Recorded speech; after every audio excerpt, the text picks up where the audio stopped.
Very good afternoon, everyone. Welcome to today's uLaw webinar. Today's webinar is going to talk about, as part of our Solo Power series of webinars, we're going to talk about some core concepts and components of starting a new legal business in Canada. I know we probably should have added in Canada. We're going to be talking very specifically about the opportunities here in Canada, what it is to start a legal business. We're going to cover some of the base components, and we're going to talk about some tools and techniques and tips that you can maybe take from this webinar of things to consider when you are either on the verge of starting a new business, you're working for a firm, and you're looking to start a new business, or maybe you're already in the pursuit of an entrepreneurial spirit of having started a business. We hope that this webinar would help reiterate the effective things that you're already doing, or allow you to think about certain areas that can help improve the efficiencies of your business and your growth. Okay. Today's webinar has not been accredited yet for CPD credits. We have applied for it to our individual provinces, but today's webinar is not accredited. But we hope it will be an informational session and hopefully your time well spent. Okay, so it's going to be predominantly slide share. We're going to talk about, what it takes to be an entrepreneur, what it takes to start a business, and what it takes to run it effectively. We'll talk about some salient features and steps that you can take, things to remember as you go down this path. Okay, and once again, kindly do request you to mute your phone lines, and for those who are joining us using your computer for your audio, again, kindly use the mute phone line as well. Okay.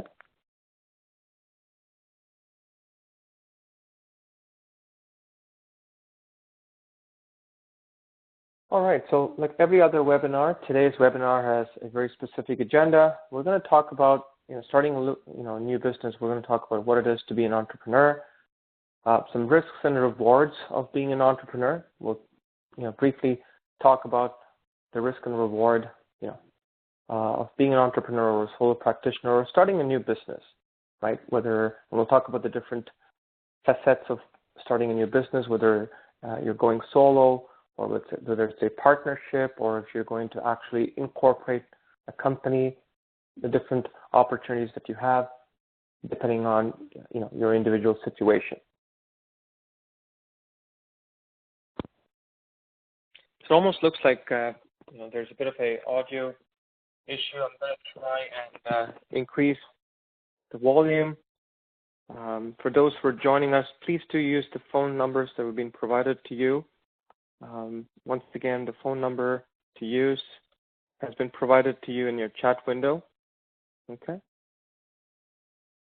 And we have sent you an email as well, which has the webinar link to join, and I'm going to send it to you in the chat window in a second.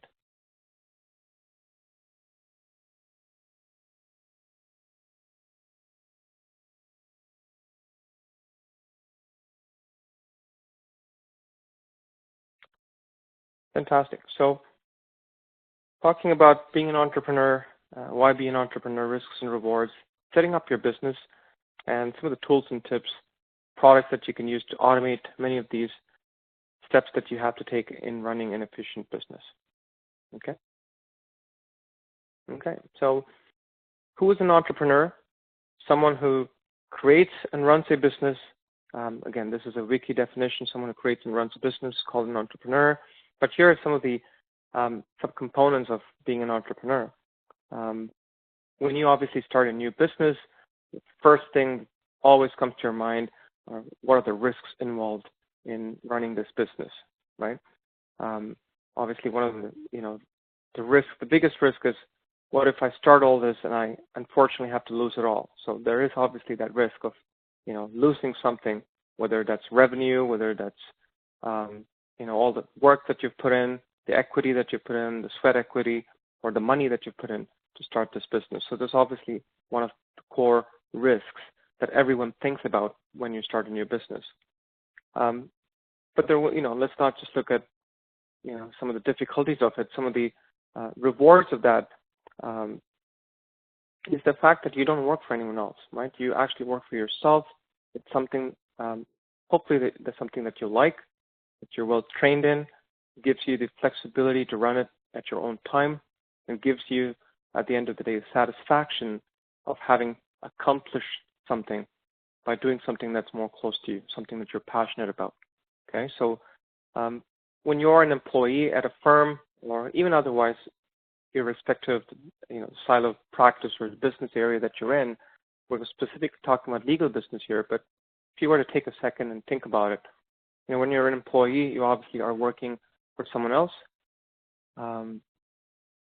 There's lesser risk, and with that comes lesser reward, right?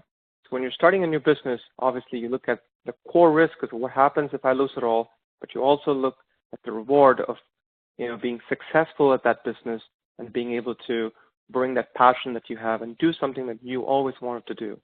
Many times when you're at a firm or come working for a company, you may not necessarily always have the means or the opportunity to implement thought process or ideas that are coming naturally to you. There's certain things that you want to implement may not be approved for many reasons, right? But when you're an entrepreneur, when you're starting your new business, you now have that freedom of implementing those ideas, those methodologies that you've always thought about, those subtle little things that you think can make a difference to the business as well as to the customers that you serve. Okay. A quick survey found that small firms, again, businesses, employ about half of the U.S. and Canadian private workforce and about 64% of all new jobs. Okay, so this is a recent survey across the United States and Canada that gives you a really good perspective that regardless, despite rather the risks, and that's why we wanted to put it up right front. First thing that comes to mind is that of a risk, but despite that risk of maybe the potential of losing it all, the business trend shows that there's a lot of individuals who are taking the chance, who are investing in themselves to create that new business, grow that business, and also provide employment to others that need it. Okay? There could be many reasons for starting a business. It could be emotional, it could be intellectual.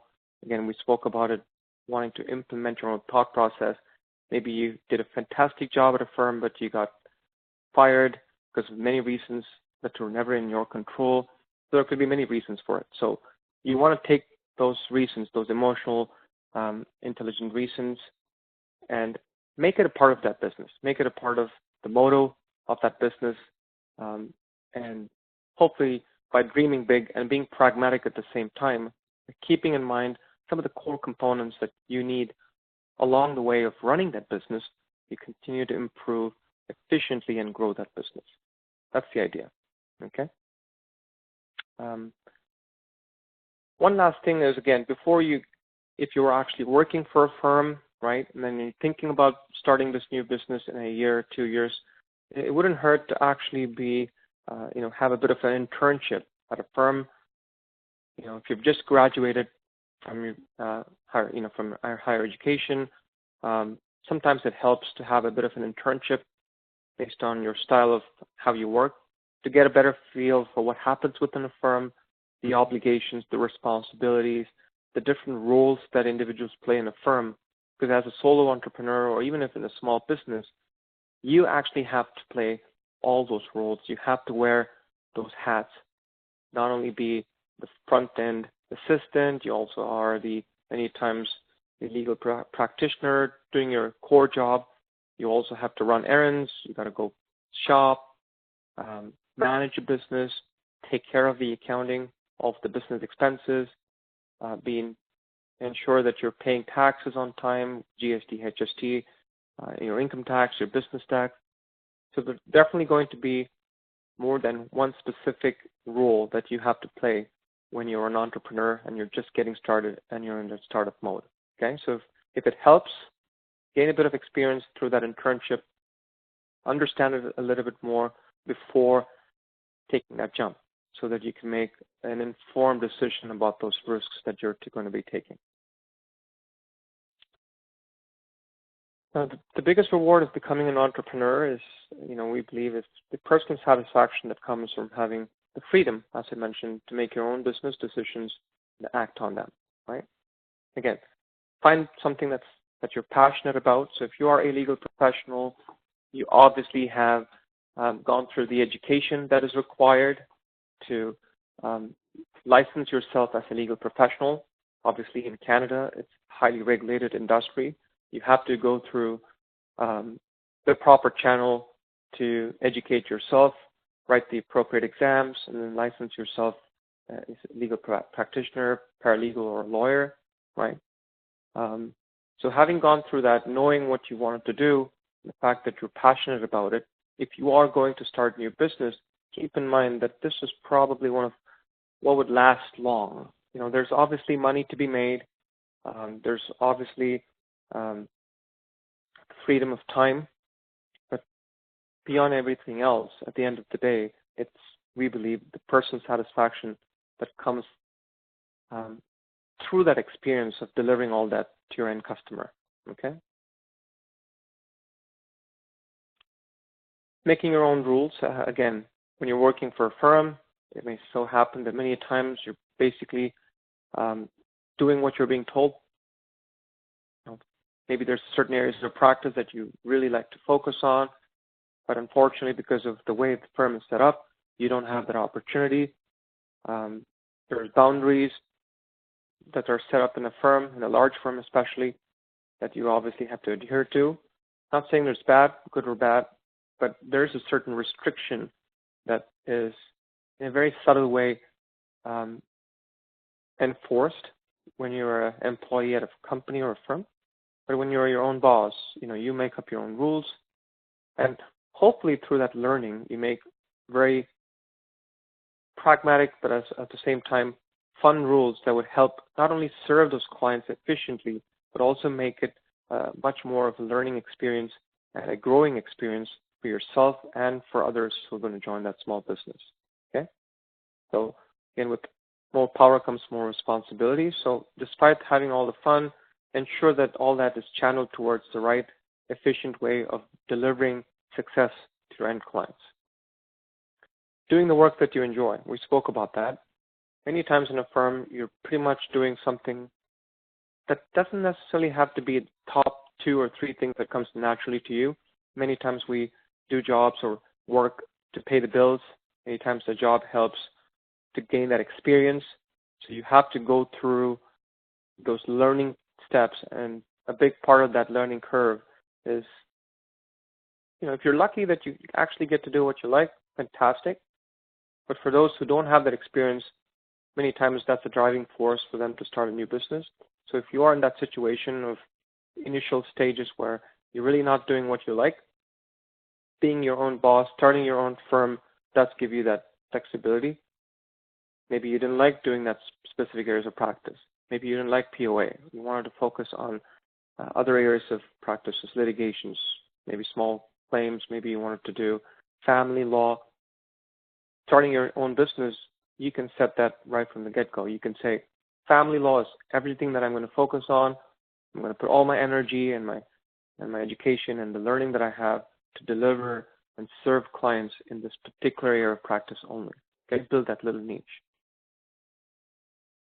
The potential for creating greater wealth. You're an employee, you have a certain salary structure, maybe a bonus, depending on how it's structured within a firm or a company. When you're an entrepreneur, obviously it's not easy. The road to that greater wealth is a very steep and a very rough road, but the dream is the potential and the opportunity exists for you to make a mark and make that greater wealth. Be it rules within small business policies, be it grants, be it many other avenues that can actually help you not only grow your business, but also make more money in doing what you like. That's a big plus to running your own business. Okay, so we just got a text that someone's camera actually is on, and unfortunately, one of our other friends can actually see her eating. So kindly request if you can turn off your camera. I do apologize for that. So kindly, if you would be able to turn off your camera, that would be much appreciated. Last but not the least, and this is something we're starting to see more often, is giving back. Helping your community. Being an entrepreneur lets you make your community and the world a better place. We see a lot of young entrepreneurs actually give back, whether that's a specific non-for-profit or an association or organization that they give a certain part of their revenue or a certain dollar amount in a year. We started to see entrepreneurs actually give back, which is a fantastic thing, and that shows a lot about their motto for their business, for themselves individually as an individual, and talks highly about their upbringing as well as their thought process and how they look at the world. So 4 key points that you want to keep in mind that can motivate you to be an entrepreneur. If you are in a firm looking to start that, make your own rules, enjoy what you do, the opportunity to do the right thing, to creating greater wealth, and giving back to the community in every possible opportunity that you have. Okay? We spoke about this, the risks of being an entrepreneur. The big risk is losing it all, right? Might as well get it off the door. Get it off the chest. Let's get the moose off the table, however you like to call it. Potential business failure. Again, we spoke about this in our previous webinar as well, but being fully responsible means both success and failure in many ways rests upon your shoulders. Okay. Many of these businesses we've seen within specifically legal business in Canada, if they don't succeed, if you're not passing the 2nd year anniversary or even the 1st year anniversary, the chances are that you may have to close that shop and go back to working for a firm. And one of the things through the interviews and the conversations that we've had with our legal client friends and others in the industry, many times when you start a business, you're obviously very excited, right? Your friend is doing it, someone else that has just started it. So sometimes it's just the excitement, it's just the sheer want of having to start a business that motivates you. And there's sometimes a lack of a plan of execution that caters to the core components of why you start a business. Okay? It's not because someone else started that you want to start a business. You like to start a business for many of those specific reasons we spoke about. One critical component to keep in mind is to really self-introspect and understand individually your capabilities. Do you have in you, or are you able to learn, are you open to learning things that are required to be successful as a business owner? One, are you good at what you are going to do? So if you're just going to focus on family law, do you have the courage and the confidence that you can actually deliver successful results for your clients? Okay, so being true, not because family law can give you more money. So you don't want to think about money as a factor alone in determining an area of practice. You also want to think about what comes naturally to you. Are you able to bring the right resources into the company? If it's not within your reach, can you actually go out and hire a specialist in an area of practice? Okay, so then again, that is a plan to execute. So do you have that in your plan as a small business owner? Are you fully aware of all of the business expenses that you would have to incur in starting that new legal business? And these are things that I think solo entrepreneurs or potential young business owners would have to think about, talk to others in the industry, and have a general idea of what those business expenses are. Okay, so there's always going to be that initial investment that is required, so having a plan for it. So though there is a potential risk of failure, if we can find a way to mitigate those different checkpoints, what are the opportunities and potential pitfalls that can lead to a failure, and then finding a mitigated, step that can mitigate that risk would be a very key component of your business plan. Okay. So if you don't plan for that, then obviously you're planning for failure. Some of the unexpected obstacles that you may come across. Okay, so credit cards, having the avenue to pay for expenses. You anticipate a certain business to come through, a certain referral, and then that does not come through. So maybe you starting that business solely dependent on that first client. Okay, these things can happen. Then you need a plan B to say, all right, if that opportunity does not present itself in a timely manner, how can I organically grow my business? Or do I go acquire another business that has clients and run it, which is then inorganically growing? And that's something that we're seeing too. If you find a paralegal business that has great clients, but the owner has come to an end where he or she doesn't have the passion to run the business anymore, we're also starting to see young entrepreneurs buying that business and continuing to run that business purely based on the brand that that business has developed, the client relationship that they have developed, and then just being able to expand and grow on that initial footprint that that brand has created. Okay? But again, planning for mitigating the risks that can lead to business failures, very important. If you can identify as much as you can, anticipate obstacles, then have a plan B or a plan C, or even if there are certain obstacles that you didn't plan for, I would have the mind space to deal with that, not be frustrated about it. Many new businesses also don't make much money in the initial periods we've seen. So obviously it may take some time to pay yourself, again, depending on how you've structured it. So again, you've got to plan your life accordingly. If you anticipate that you're not going to make the kind of money in the first year or the second year, do you have a plan B to manage your individual expenses, your home expenses? Okay, maybe there's a loan, a business loan that you have to take from the bank. Maybe there's a loan that you take from your family. Whatever it is, appreciating that there's a certain level of insecurity in the initial period of a startup is critical, because you shouldn't be thinking that you're the only person who's going through it. Having an appreciation for how hard it can be is important so that you can go through that. And it's not easy to be an entrepreneur. So obviously you've heard a lot of stories across entrepreneurs from various areas of businesses, right from Elon Musk to Mr. Warren Buffett. You've heard them all. You've watched YouTube videos, a lot of motivational videos that talk about it. Those are obviously successes, but you also want to read through books and understand where they came from, the different failures that they had and how did they deal with it.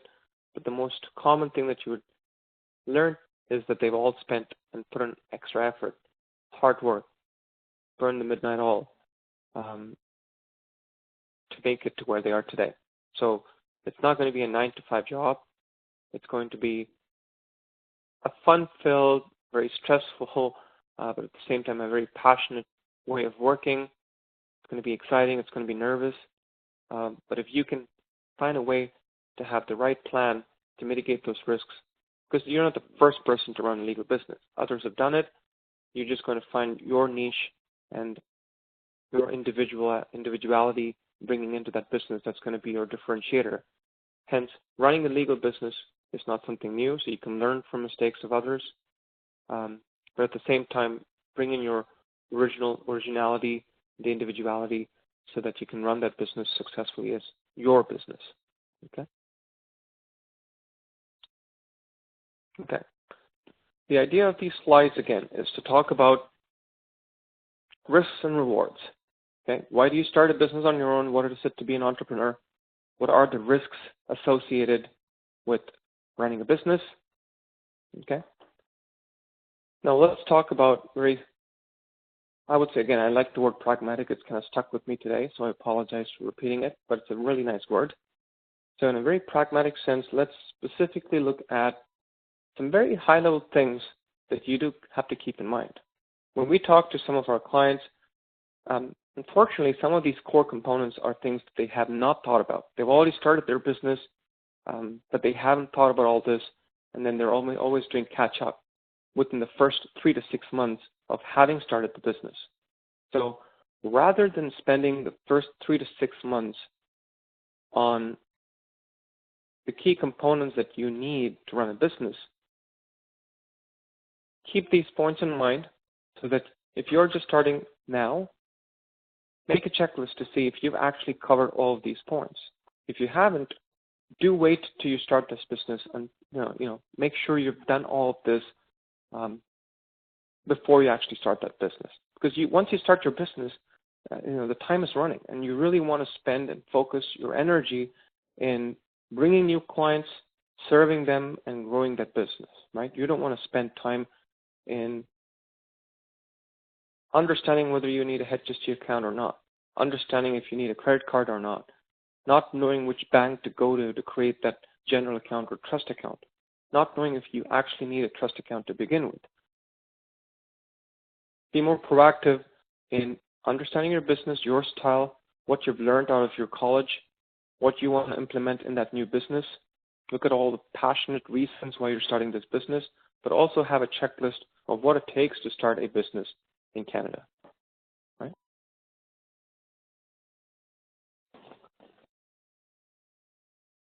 And kindly do use the chat window if you have any questions so far. Okay. Setting up your business. So let's take this one at a time. Okay. So you've graduated, or you're at some point in your career, you've worked for a firm, and it's hit you, and you've been bitten by the bug, the entrepreneurial bug, which says, yes, I want to do this. I want to start my own firm. I want that website in my name, or I want that firm in my last name, whatever it may be. I want to join hands with a bunch of my colleagues or classmates to start this, because we know we can do a difference in how we do things. Okay. One of the first things you want to think about is a business structure. So are you going to be a solo?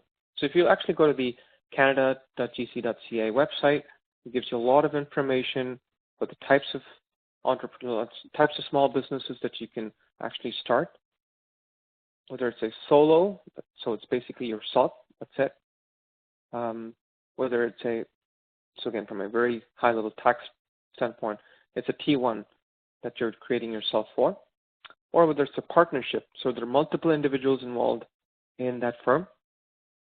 Or if you're going actually one step further and actually incorporating, which really means then that you're actually creating a business number, you're actually creating an incorporation number, you're actually going to be paying business tax apart from your own income tax, okay? So you really want to first understand the business structure, depending on your style. So many legal professionals start solo, and then as they see growth opportunities and opportunities for tax breaks and everything else, they do incorporate and move that from a solo business to incorporation. So there's always the opportunity for you to move from solo to incorporation at any time. But again, there are many responsibilities that come with each of these different structures. And you need to be fully aware of what these responsibilities are. And a great area where you can actually go look at that is the canada.ca website. It clearly talks to you about this. So setting up your business, it talks about the risks, rewards, the different roles and responsibilities of these 3 different structures. Okay. How do you go about registering your own business, which is very important that you create that business number. You can always think about your GST, HST, whether you believe in the first year you're going to be crossing that threshold of income that you would make with the business, or if you think for some reason it's not going to happen, then it's totally left to you. But you have to be very informed and make those informed decisions rather than leaving it to the last minute. Okay. If you're starting a company, are you going to be hiring employees, for which then you have to start a payroll for those employees, right? You have to pay them on time. There are certain obligations that you have as an incorporation then. you obviously have to pay the different components and subcomponents of their income, EI, employment insurance, and all those deductibles as well, right? Or if you're just paying yourself, then you have obviously the opportunity to think about whether you're drawing money from the business, whether you're just paying yourself a salary, or whether you're going to just actually create yourself, the individual, as an employee of the company. So to visit the Canada.ca website, actually you can Google this by saying Canada Small Business. And this is one of the first few links that you would get out of a Google search. Okay, Canada Small Business is what you would search for. Okay.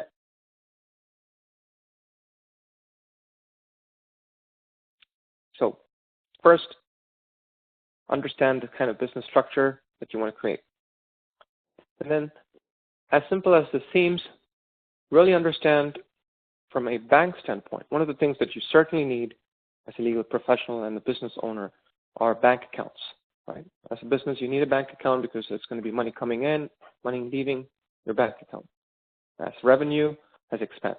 Money coming in as revenue, money leaving as expense. So you certainly need that. Now, in the case of a legal professional, you obviously have the opportunity, and we've spoken about this in many webinars, you have the opportunity now to collect money in advance in the form of a trust money. You know, whether it's a retainer or if you are going to be practicing real estate, then you obviously need that to park the money in real estate transactions in a trust fund or a trust account.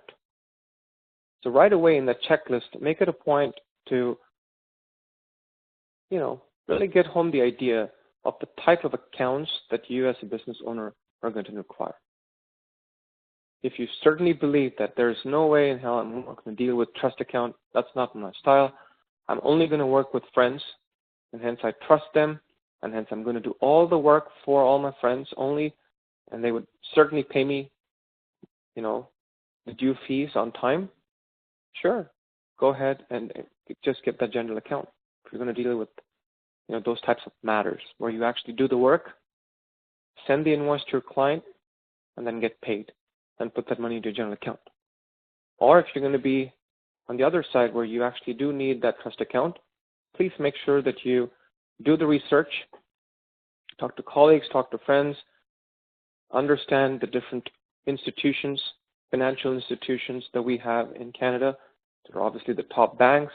There are credit unions as well that provide very good packages for legal professionals. So if you look at the banks in Canada, they actually appreciate the legal profession's nuances and the difference that they have from how they operate, and hence provide certain packages that are more inclined towards you as a legal professional. Okay, so you can actually visit, be it RBC or TD or Scotia, any of these top 5 banks, as well as credit unions, to understand what kind of packages do they offer. How much do they charge you? Are they fully aware of their responsibilities? For example, if you look at TD or RBC, what we've heard is over a period of the last few years, they've improved of not touching the trust account. Okay, many years back, every institution had this issue of taking money, whether it's a service fee or depositing interest into a trust account. Now that's obviously frowned upon. It kind of leads to confusion. It doesn't kind of just jinxes your reconciliation. Hence, always was a problem. But today, through the evolution of having served many different legal professionals, these institutions have learned it, that the trust account needs to be untouched. Any service fees would have to go through their general account. They need minimal reminders. So again, going back to those bank accounts, understand your style, understand the key accounts required, and credit cards. Now, we encourage business owners. I know credit card is a risk. It's a liability in the sense that you have to pay with credit cards. But many times it helps reconciliation and ease of tracking through using a dedicated credit card for your business. Okay, so it's easier with tools to import these bank statements, and we're going to get to that, practice management, legal accounting, but having a separate credit card if you can afford it, and these are things that you have to talk to those institutions, right? Talk about the number of transactions that you're going to make, the amount of dollars that you're going to spend, and based on that, obviously, you have your Visa, MasterCard, etc. to give you those options. But do consider a credit card for paying your expenses, because then it's all in that one statement. You can import that statement into your accounting or practice management software, such as uLaw, that allows you to do it, and then easily report those expenses. Okay? If you're paying it out of your general account, then obviously you need to specifically mention what those expenses were and what date. If you're using a credit card just for expenses, you know everything is an expense for your business. This makes it easier to compartmentalize it. Then we look at infrastructure. Now, if you look at an office space, again, depending on, this is why you need to plan this, right? Are you going to run a business that actually requires a physical office space? Are you going to share it with another colleague? Are you going to buy this infrastructure, or are you going to rent this infrastructure?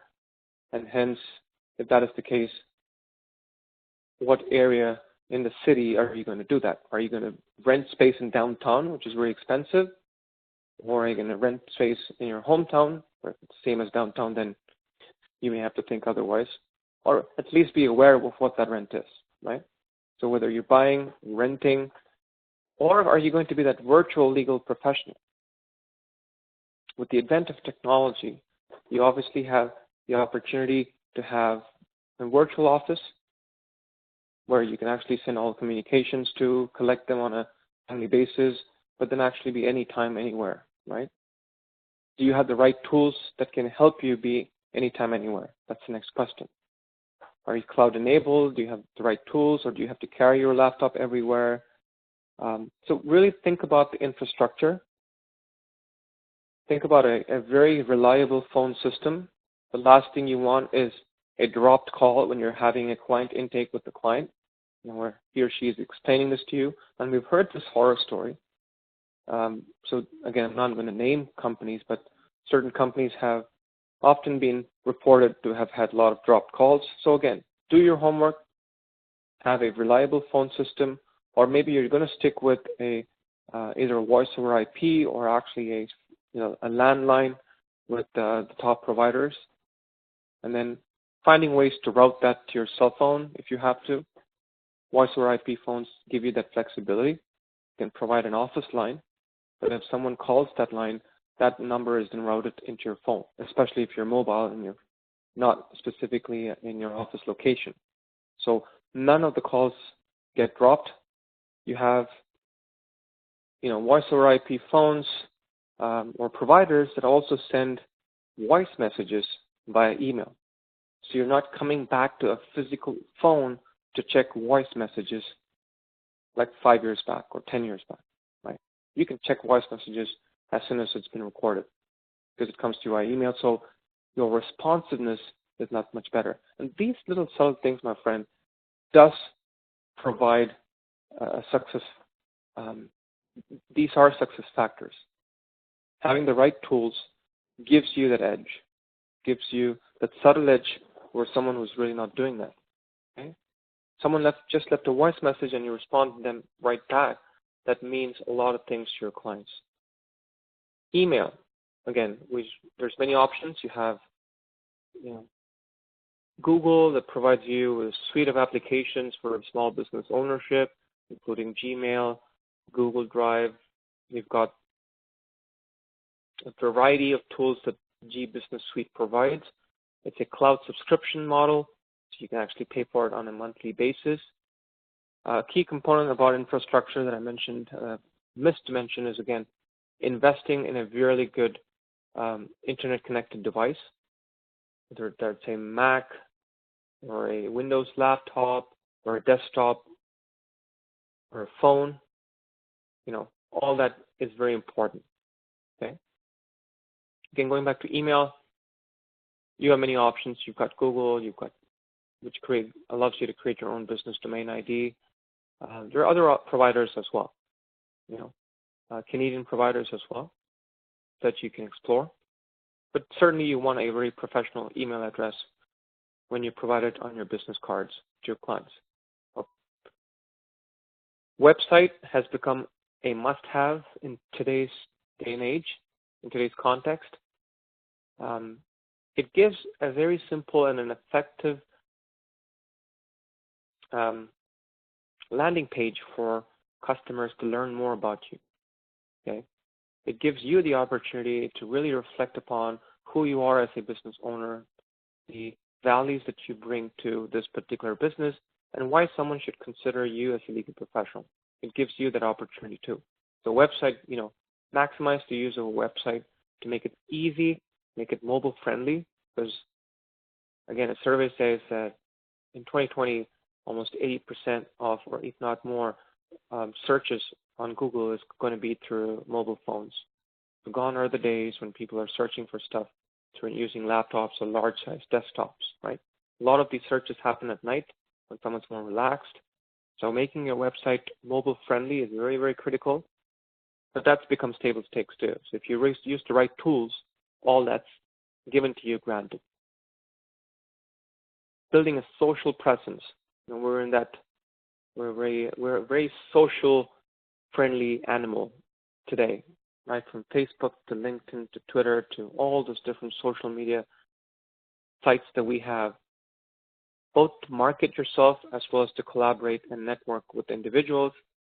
Keep in mind, and again, one of the things we've heard is don't take 10 or 20 different sites to be part of. Keep a restricted amount of social site presence, but make it very effective. If you're going to be part of LinkedIn, make it a part of your plan to help contribute content on LinkedIn. Maybe you write an article every week. So people who are subscribed or are your followers on LinkedIn or otherwise or Twitter anticipate and want to really hear from you on a weekly basis. That's going to help refer you, or that's going to allow them to call you when time comes for legal help. Okay, so again, are you that type of personality? Do you have the time? Do you have the talent? Are you willing to learn how to write these articles? Have that social presence? If not, appreciate that there's some amount of money that's required to be spent in having that social presence established for your business. Okay? Marketing and lead generation. So one of the first things, again, we're a small business ownership ourselves. It was obviously a struggle for us to establish ourselves as a company in the early days when we started. It was a very strong purpose of why we came about as a business, is to provide Canadian legal practitioners with a cost-effective as well as a very Canadian compliant legal accounting software. That was the purpose of why we as a company started. But it took us time to market our service, our product. It's going to be word of mouth. For us, at least, there was a lot of word of mouth. And even today, it is a lot of word of mouth of people who experience our service. Many of them who like it, some of them, for many reasons, may not like it. So you're going to have these different ambassadors of people who have experienced your service to then talk about you. But what happens to get that first client? What happens? What's your plan to get that first few clients? So marketing and lead generation is a very important part of that business plan that you want to keep in mind. Even if you were to go get a business loan, my friends, these are things that they would ask for in that business plan. They have to say, okay, what is your plan to get customers? So it could be anything. It could be being a part of a consortium, being a part of associations, networking. It could be your confidence in your Rolodex of contacts. Maybe you're in a specific, geographical location where there's a lot of accidents, unfortunately, and you have an office space right there. It could be anything. It could be a variety of skills and tricks that you could use to market your service. But you obviously have to plan for it. write it down, and execute it. With the advent of technology, again, we see a lot of people searching for these services online. Okay, so maybe you spend a little money on AdWords, maybe you spend a little bit of money on keyword searches on your website based on the content you write, the amount of value addition you provide the end audience. We know a lot of lawyers and paralegals who write blogs on their website, which are often picked up by Google. If you're a POA specialist, you talk about, don't talk about your service, but then specifically talk about things to consider when you've been caught or when you've had an accident, right? Write a blog on that. So the next time someone's searching for it, what do I do when I'm caught in an accident? The chances are, based on the content, the credibility, Google would actually put up your website, which would then say, this particular legal professional has actually written a blog on it. So you kind of build credibility and thought leadership that way. Again, there's some subtle ideas that we like to throw. So marketing and lead generation, very critical component of that business plan when you're starting your business. Okay. Then comes to you being a legal professional, the need for you to capture the time that you've spent. Okay, so let's talk legal lingo. So right from dockets to the time that you spent to creating clients, creating that matter, doing all those conflict searches, these are all critical components, very specific to the legal business. But this is not something an architect needs to do. This is not something a plumber needs to do. Though they're all professionals, they could be all small business owners, right? These are very specific to you being a legal professional. Okay, so having a practice management software that can appreciate that legal nuance is very critical, a very important part of that toolkit and the planning that you need when you start a legal business. Okay, you spend your time doing manual things. If for some reason you want to prove a point and hence you want to do it, that's different. But if you're open-minded and you actually want to have that cutting edge over that other legal professional, you want to find all the tools that are important to give you that edge, right? So practice management that allows you to capture time, being able to generate the invoices so you can generate those revenue for your business, allowing you to capture expenses so that it tells you the real profit that your business has made, very critical. And I would have to say that just a practice management software would not suffice, because legal accounting and the accounting aspect of a legal business ownership is very critical, because there are a lot of these law societies guidelines and rules that govern the different documentation and the responsibilities that you have to provide on a timely manner. So it doesn't just help to market and have a great set of clients. It just doesn't help not only to just have your time well spent, invoices being, making all that. You still need to be able to provide those journals and ledgers, and especially if you're dealing with trust money, to the law society on a monthly basis for audits and other reasons. So legal accounting can actually combine practice management and provide you these accounting compliances become a critical component. All not specifically selling you legal accounting or practice management, but it is to sell the fact that using the right tool can save you the time that can then lead to you being more efficient as a business owner. Going back to mitigating a risk of being a small owner, right? A major risk factor of being a small business owner, as we spoke earlier, the fact that you have to wear multiple hats, you have to do multiple things with the limited time that you have. And hence, anything and everything that you can do to automate, where you don't have to manually spend on it or have to spend much lesser time on it, is golden. You want to explore that. You want to make that part of your toolkit. Okay. Depending on the size of your firm, you may actually need, you don't necessarily need it, but you may actually need it if, based on your firm's size and type of time you're spending on it, you may need bookkeeping and accounting services that can help you with filing both your income as well, personal income as well as your business taxes. Okay, something that you want to think about. Tools, again, this is not a CPD, so I apologize for flaunting what it is, but uLawPractice as a legal accounting and practice management software, firmly believes that for a sole business owner, the product alone suffices. You don't necessarily need an accounting service. You can always go get it if you don't have the time to put all the data in. But if you put the data in, a product such as uLaw can actually be sufficient to provide you all those journals, ledgers, and provide you that complete package to deal with practice management and legal accounting. Training and learning, very critical. This is, again, a component of your business that you want to keep in mind. What's the amount of time that you can spend in learning new crafts, okay? Whether that's something more to do with the legal industry itself, or it could be something such as soft skills that you can pick up, whether that's, Linda Learning, going through Linda Learning, or even CPDs. We conduct at least one or if not two CPDs in a month. There are other websites like cpd.me that provide you, we provide it at uLaw at no charge. There are other websites that may provide it to you at a cost. You have the Canadian Bar Association website. LSUC provides opportunities for you to do in-person webinars.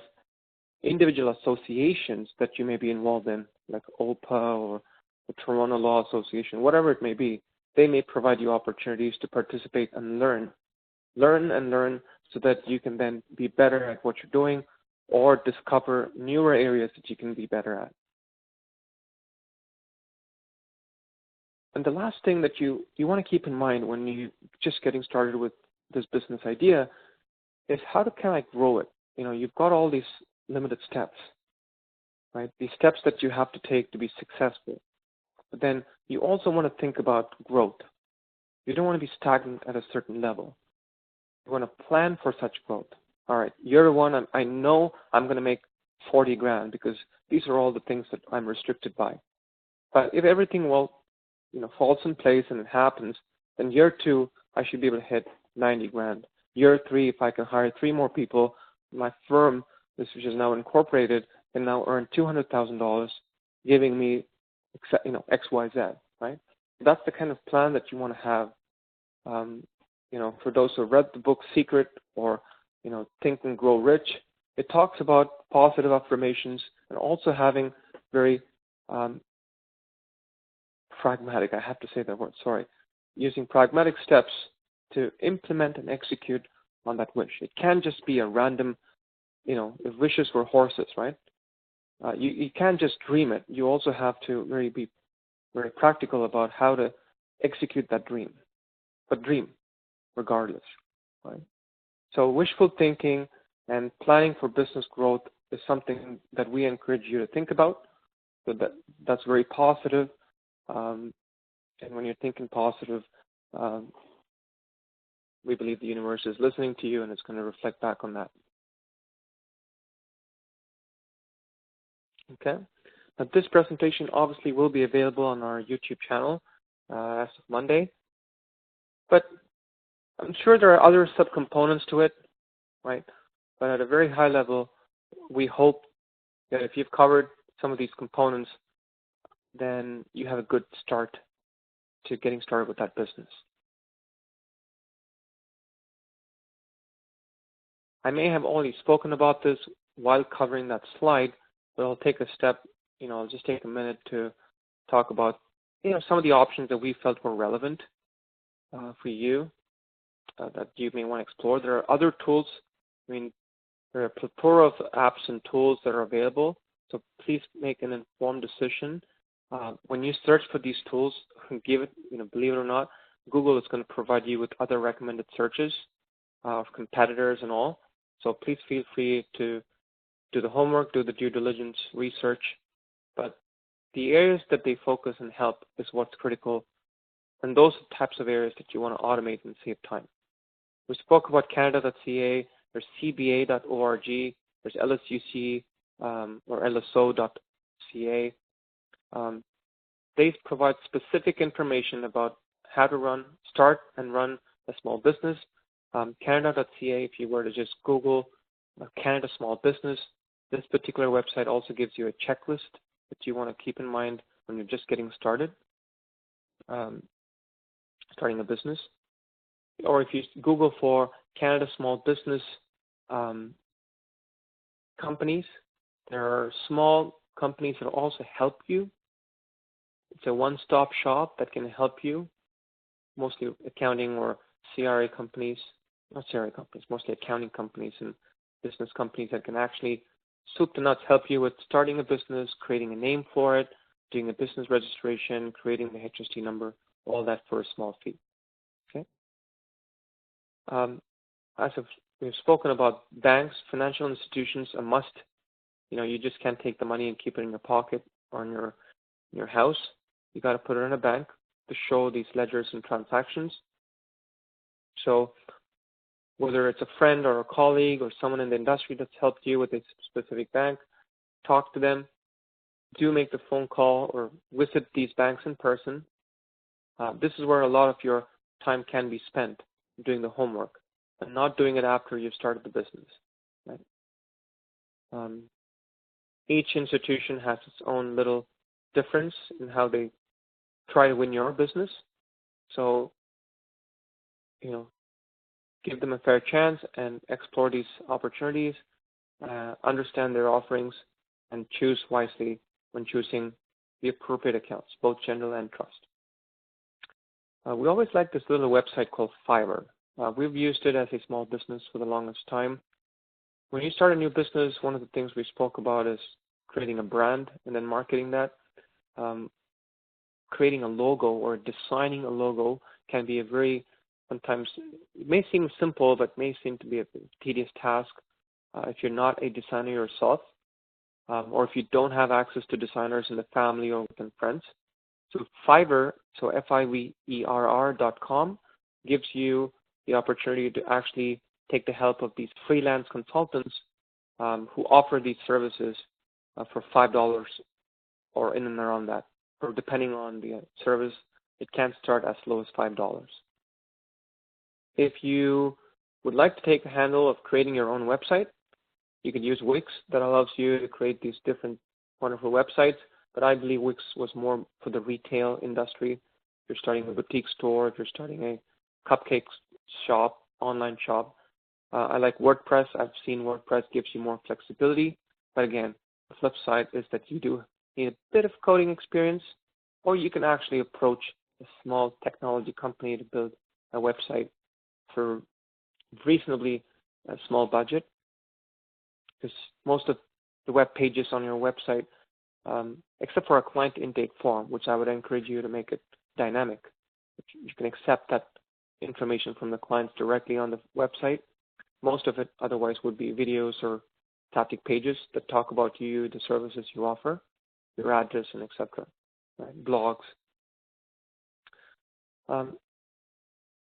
Obviously, having visiting cards or business cards very important. So if you're networking or if you're different places and you want to really represent yourself, obviously in the business cards, you can get Vistaprint for all your printing needs, or if you can go to your local printer, Staples, etc., to get your business cards once you've designed your logo, right? Again, Canada has a lot of these different legal associations that help you in many regards. You can purchase tools at a lower cost. You can network with, similar-minded individuals. You even have the opportunity to convert a solo practice into a partnership if you find like-minded individuals getting together. You can find opportunities to rent office space with another colleague, totally separate business, but both of you could have, let's say, complementary legal business working out of the same business address. That allows you to then share expenses. So networking and being part of associations have their own benefits. We spoke about phone, purchasing the right infrastructure, right? So having the right phone, internet, as well as phone providers. One is RingCentral, or just two examples that came to mind. We use RingCentral within uLaw ourselves as a company. When we talk about social media presence, we have to talk about LFT or FLT, TFL, however you want to call it, LinkedIn, Facebook, Twitter. again, these three different social medias have their own personalities. Facebook is very friendly and very social that way. We've got friends and everyone else. LinkedIn has a more business-centric thought process to it. Right? It has more business-related connections. Twitter is just being more, I would say, in the moment, capturing the moment. It's almost like Instagram, if you will, but for the words. So really depending on your style, type of portfolio that you create yourself, but do explore these three options to have a social presence so that people can discover your business and learn more about your business and recommend your business. When it comes to practice management, legal accounting, obviously we have to take pride in the product that we've built, uLawPractice. We are a legal accounting and practice management software that provides you with law society compliance reports at a click of a button. We do integrate with third-party payment gateways, which is a very good question to ask these banks when you're interviewing them. For example, TD Canada Trust, we integrate with them. They allow you as a legal professional to accept trust and general payments into its appropriate accounts. So does Monaris or Pivotal. But TD actually, as a Canadian institution, allows and offers that service to legal professionals. Again, do the due diligence. Very important that you are comfortable with whatever toolkit that you have. We spoke about Google Drive, all the emails, Gmail, business emails that you may procure from Primus or others, other private providers. Digital signature, I know it's a very subtle thing, but as a legal professional, there's going to be a lot of these documents that you need to sign on. So I would recommend certainly investing in a very good digital signature product. There are many products out there, so I'm not going to DocuSign as one. We've spoken about Echo, HelloSign. There are just cheaper versions of it. So depending on your appetite, I would certainly recommend you purchasing the purchase of a digital signature solution, because it's just easier for you to just create that one digital signature and basically drag and drop that into every document that you generate out of the products that you have, whether it's a Word document or PDFs. Right? It makes it easier instead of having to print and do all of that. We see a lot of, again, going back to entrepreneurs, today's entrepreneurs giving back to the community. A big part of how they give back is being green, saving paper. So if you really are looking for that digital workplace, digital signature is a good starting point. We also see with the advent of technology, legal professionals collaborating through these webinars. Today we're using Join Me. You could use WebEx to actually have a web presence, to actually have a dialogue with a client. Again, depending on your situation, those are other tools that you may want to consider. Okay.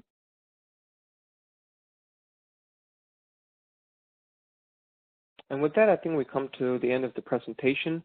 I want to thank everyone who's joined me today in this 1 hour of going solo and what it is to start a new business. I sincerely hope that there's some sense in this webinar and there's something that you can take back and hopefully work on and implement. The presentation will be available to you as a recorded version by end of day Monday next week. So do visit our YouTube channel. And for those who are wondering who we are as a company, uLawPractice is a Canadian legal accounting and practice management software.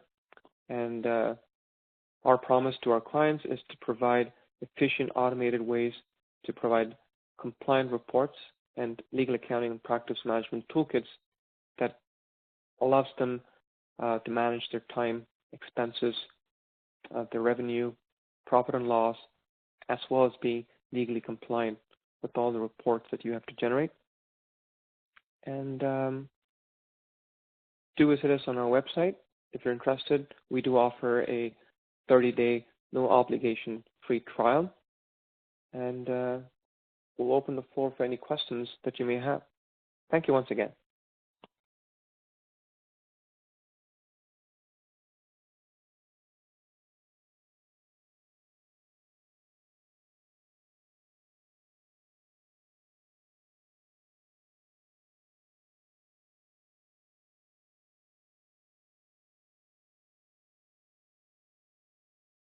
The name of today's webinar is Starting a New Legal Business, Solar Power. That's the series. We've done many webinars under the Solar Power series.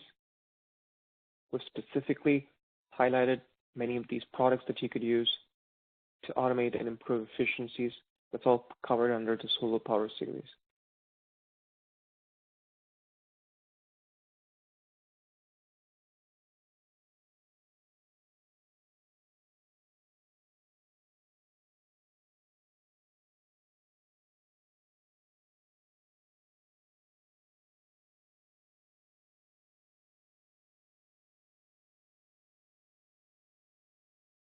Okay, there's a question about the logo design.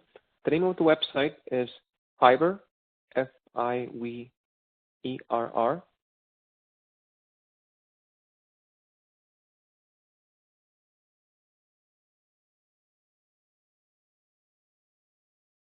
Yeah, I can certainly show you the slide where I brought that up. So Fiverr.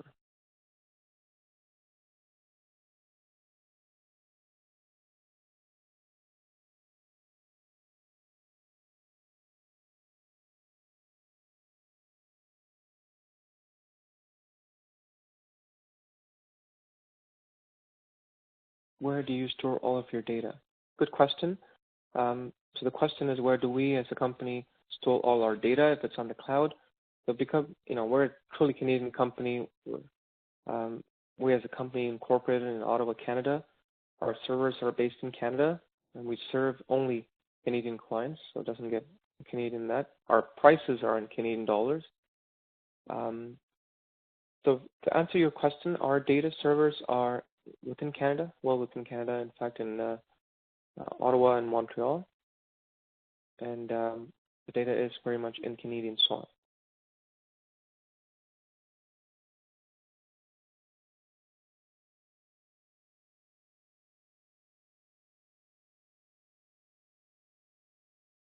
Okay, if there are any more questions, please feel free to email us your questions and feedback on any other topics that you believe would help the community, so your learning experience.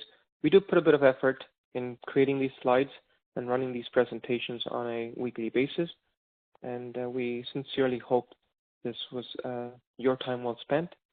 And thank you once again for joining us on a Friday afternoon. Have yourself a fantastic weekend, and we'll look forward to seeing you at our next webinar, which is actually going to be a CPD session. So for those who haven't already registered, the website is info.uLawPractice.com/webinar. And our next webinar is on Disbursements Demystified, which is a 1-hour CPD session or webinar accredited across Ontario, New Brunswick, and British Columbia. We'll see you then. Thank you so much. Take care.